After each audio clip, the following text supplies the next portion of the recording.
I had a mild twinge of guilt on the way to Stapleford Abbots.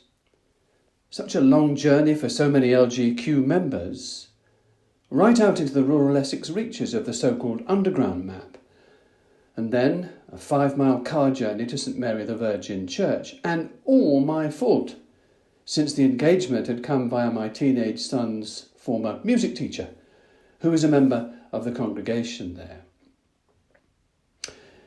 Never mind, by the time that we were up the narrow wooded lane and at the porch of the tastefully remote church, the guilt gave way to delight and even to a sense of propriety, for we were now in a green and open England which our West Gallery forebears would have found familiar, provided they kept their backs to the car park.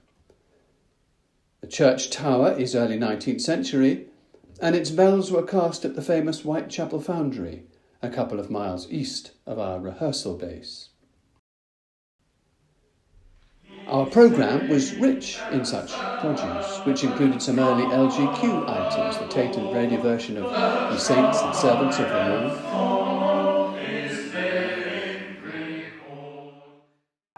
Thus far the Lord has led me on, with Isaac Watts' verses, and John Hatton's Duke Street melody.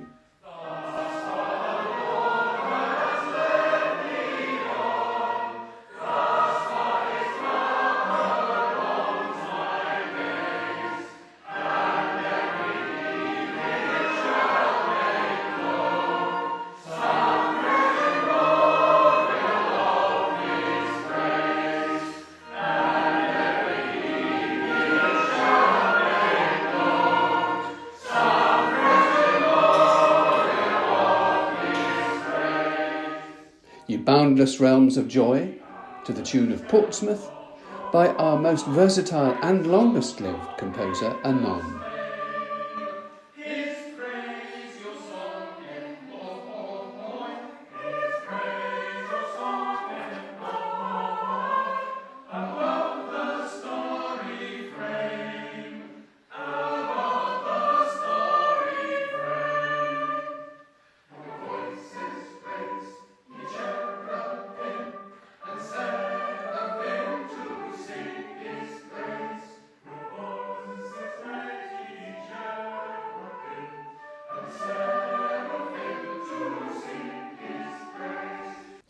We were lustily joined by the Congregation for All People That on Earth Do Dwell, with its sublime John Dowland harmonies.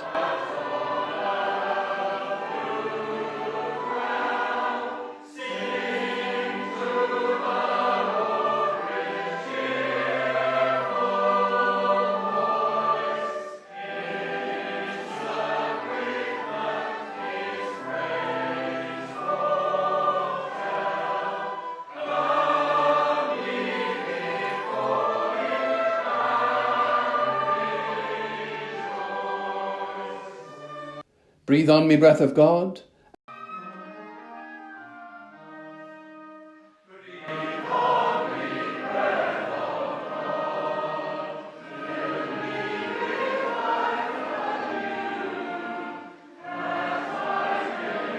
And, most rousing of all, Thomas Campbell's setting of Johann Scheffler's Heilige Seelenlust.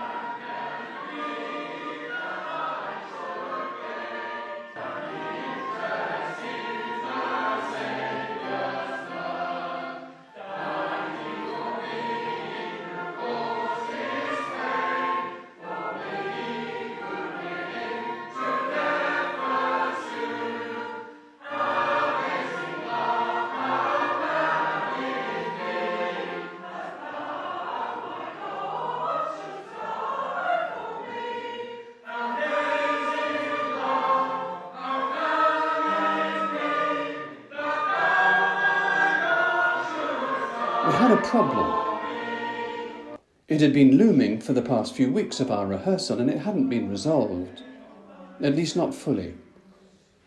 It concerned the anthem, "Teach me, O Lord, the way of thy statutes," with verses from Psalm 119, set by John Bishop, 1665 to 1733.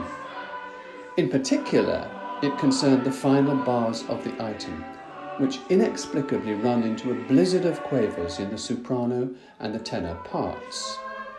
And this in a piece which, for much of its preceding 126 bars, has been weaving a mellifluous 3/2 time, with not a hint of the sudden challenge in the home straight. Neither tenors nor sopranos had really cracked it in rehearsal, let alone managed to sync in with each other's 16-note scramble for the finish. At Stapleford Abbots, this gave rise to a sight which was new to me, and surely to many other members of the choir. Francis conducting the closing section with his fingers crossed.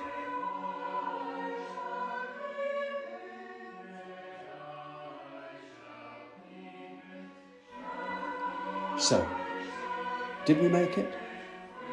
The notes were correct, he replied encouragingly, but not quite in sync.